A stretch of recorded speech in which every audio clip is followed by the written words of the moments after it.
Hello everyone, welcome to the Sarkari job channel. So आपकी IBPS यानी institute of banking personnel selection की तरफ से आपकी क्लर्क 14th की जो वैकेंसीज़ है वो रिलीज़ कर दी गई हैं। और जिन्होंने भी पहले चैनल को सब्सक्राइब नहीं किया, चैनल को सब्सक्राइब जरूर करें और वीडियो अच्छी लगी तो वीडियो को लाइक एंड शेयर ज़रूर करें।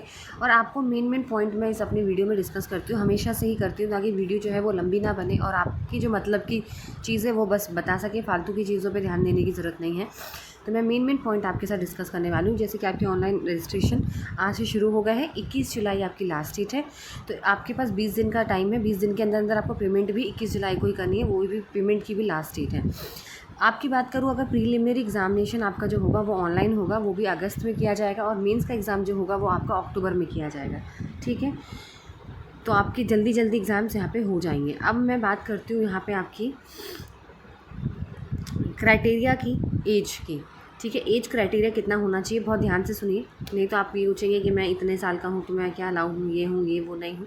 तो यहाँ पे मैं क्लियर मेंशन कर दूँगी कि कौन कौन एलिजिबल है अकॉर्डिंग टू एज। तो आपकी मिनिमम एज 20 साल होनी चाहिए, मैक्सिमम 28 होनी चाहिए। अब ये कैसे कैलकुलेट करेंगे आपको कैलकुलेट करना है, आपका जो जन्म है वो 2 जुलाई 1996 से पहले का नहीं होना चाहिए, एक दिन भी नहीं पहले का। ठीक है, यानी 2 है तो 2 ही माना जाएगा, 1 नहीं। तो 2 जुलाई 1996 से पहले का नहीं होना चाहिए और 1 जुलाई 2004 के बाद का नहीं होना चाहिए। ठीक है, तो यहाँ पे ध्यान से आप पढ़ लीजिए, इनके बीच में आपकी बर्थ डेट होनी चाहिए।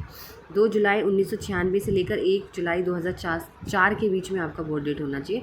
अपने आप कैलकुलेट कर लोगे। ठीक है,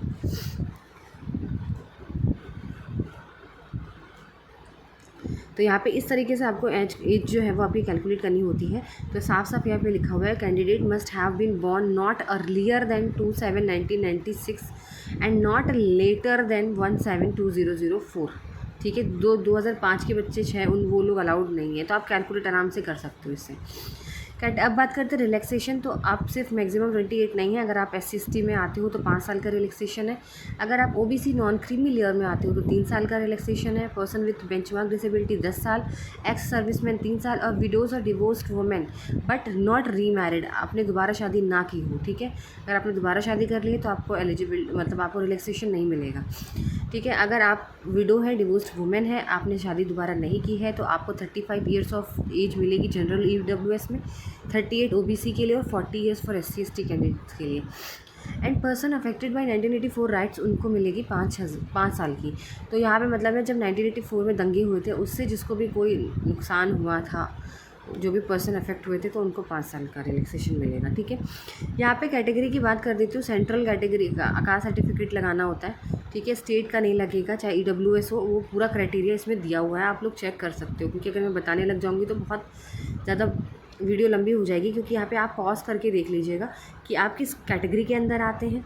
ठीक है, सेकंड चीज़, आपको किस तरीके से कैसे सर्टिफिकेट वहाँ देना है, कितने साल का पुराना देना है, ये सारी चीज़ें इसमें मेंशन है। जैसे EWS का यहाँ पे दिया हुआ है कि 8 लाख से इनकम कम नहीं होनी चाहिए, जो भी है आपके पास इतना लैंड होनी चाहिए, रेजिडेंशियल फ्लैट, सब कुछ प्रॉपरली यहाँ मेंशन है। आप पॉज करके देख सकते हो वीडियो को।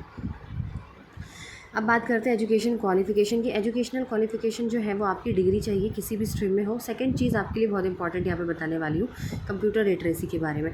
आपकी 10th क्लास में आपका एक सब्जेक्ट कंप्यूटर होना कंपलसरी है। इसमें यहाँ पे लिखा हुआ है, देखिए पढ़िए, operating and working knowledge in a computer system is mandatory. That means candidate should have certificate, diploma, degree in computer operation language, should have studied computer information technology as one of the subject in the high school college institute। ठीक है, candidate के पास computer operation का degree मतलब आपके पास होना चाहिए। ठीक है, एंड शुड हैव, दोनों चीज़ है कि आपके पास डिग्री भी, सर्टिफिकेट होना चाहिए कि आपको कंप्यूटर आता है, और आपके जो 10th क्लास में आपका एक सब्जेक्ट कंप्यूटर होना कंपलसरी है। होगा वो सबके पास ही होते हैं, वो कंपलसरी कंप्यूटर 10th में आपका एज अ सब्जेक्ट सबको मिलता है, लेकिन नहीं है तो फिर आप एलिजिबल नहीं है। साथ ही साथ आपके जो ऑफिशियल लैंग्वेज आपको आनी चाहिए, अगर जिस भी एरिया में आप अप्लाई करोगे उस एरिया की लोकल लैंग्वेज का आपके पास नॉलेज होना ज़रूरी है। अब बात यहाँ पे करते हैं कि ये फ़ीस की बात। तो अगर मैं बात करूँ, अगर आप SC/ST PWD ESN में आते हैं तो आपकी 175 रुपये फ़ीस है और बाकी 850 रुपये फ़ीस है। अब यहाँ पे देख लेते हैं, हिंदी में पेपर आएगा, इंग्लिश में पेपर आएगा, ये बता देती हूँ मैं आप लोगों को। इंग्लिश जो लैंग्वेज होगी, मैथ्स और रीजनिंग, ये 3 सब्जेक्ट्स आते हैं। ठीक है, आपको 60 मिनट्स का टाइम दिया जाएगा, यहाँ पे आप देख सकते हैं।